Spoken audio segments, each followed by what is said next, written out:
When approximately 30% of the world's total wheat supply and 15% of the world's total calories consumed is cut off from export, and the seriousness of the situation begins to properly set in within the coming months, the number of those stuck in food insecurity and potential starvation is predicted to enter the billions. Middle East Monitor.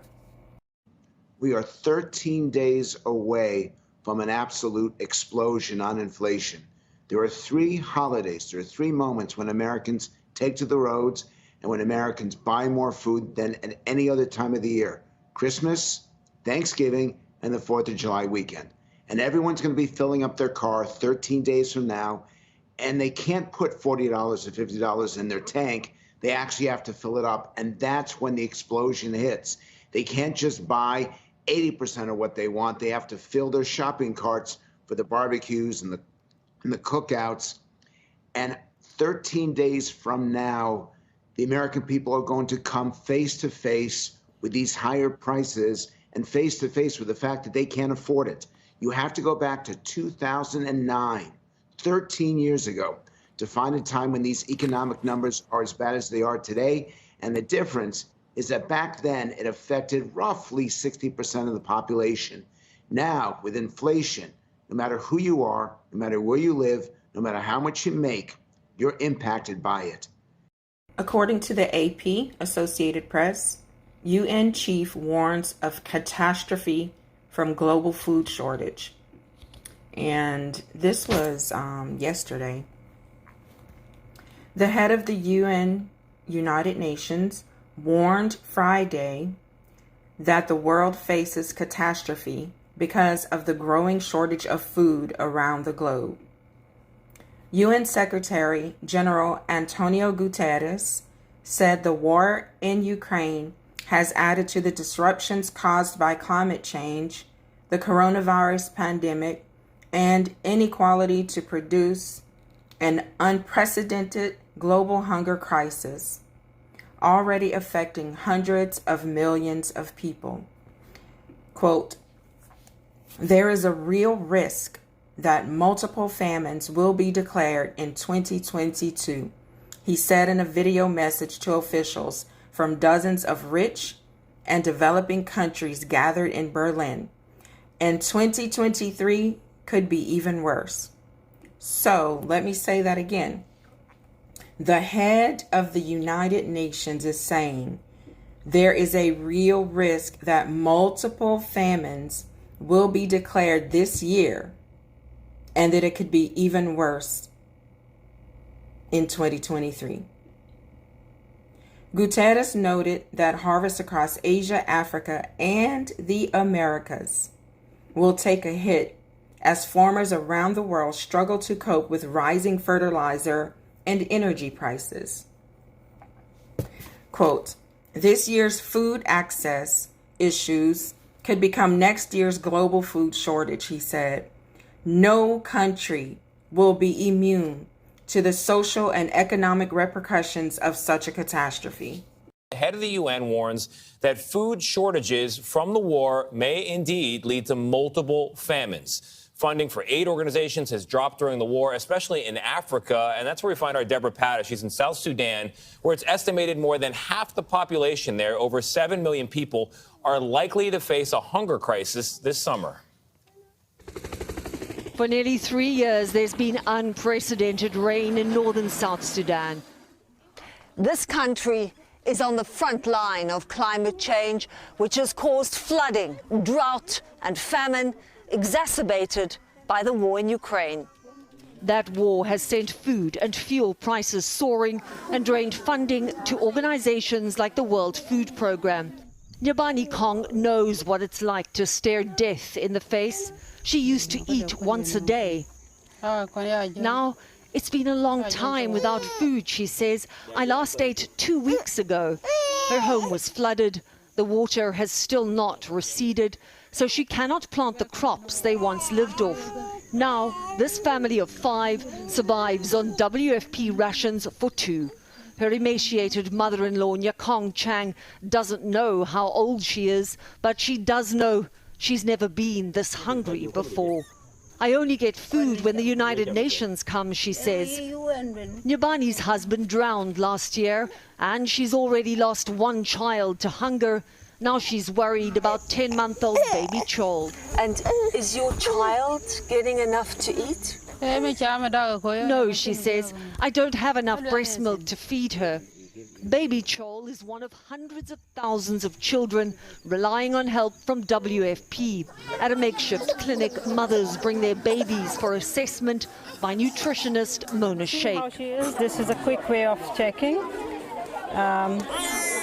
So we see she's already in the red, severely malnourished. Yeah, I'm afraid, any child like that, we are very close to losing them within days.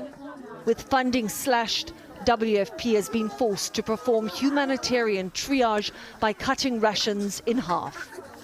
Many of these children should be hospitalized, but all nurses can do in this remote location is provide meager rations and tell them to return in a week. For CBS Mornings, Deborah Padder, Newfangak, South Sudan. I know that some of you don't believe this food shortage is coming to the United States, that we won't ever face anything like this, but it's always better to be prepared, and we should always be prepared. I started preparing. I'm not a prepper, but I am prepared for several, maybe a whole year of food shortage or inflation.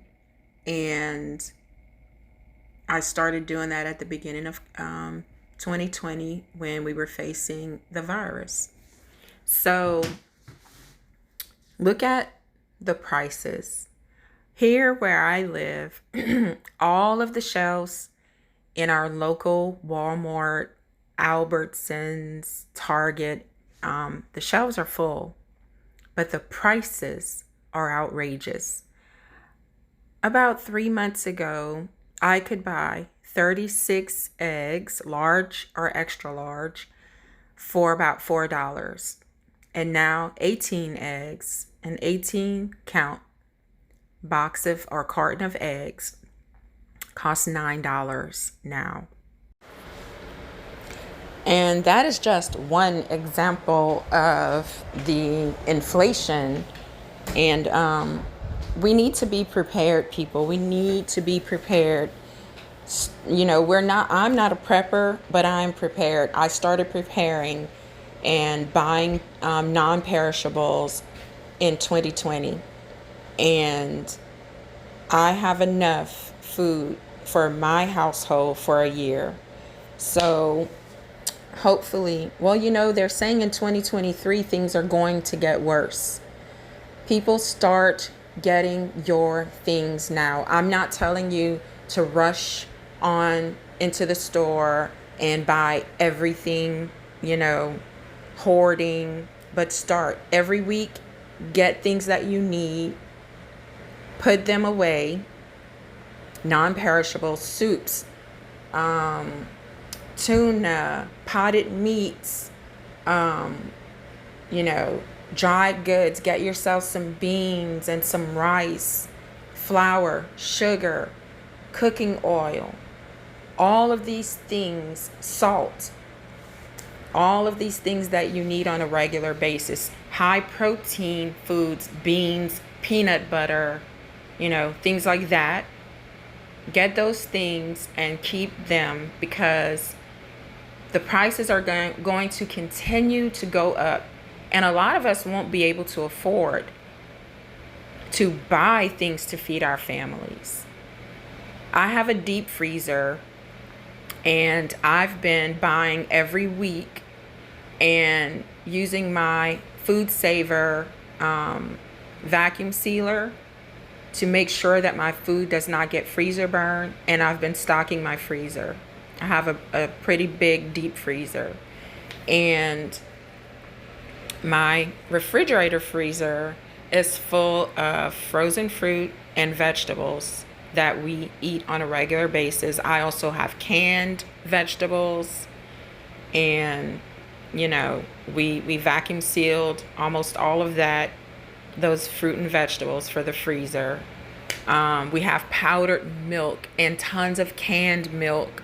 So, you know, I have about 100 pounds of sugar, and we're set for maybe a year. You guys go out, and I started this 2 years ago. You guys start now, because everyone in the world is going to be touched by this food shortage.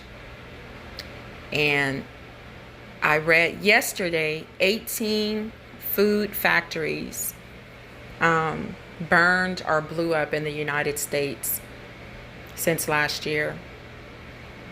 So we're up a creek without a paddle if we do not have food storage in our homes.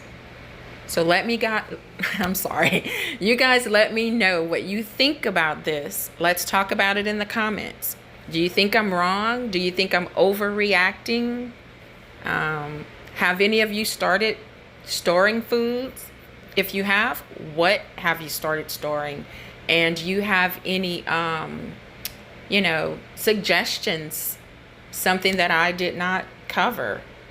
Let's talk about it in the comments. Thank you. Don't forget to like, share, and subscribe.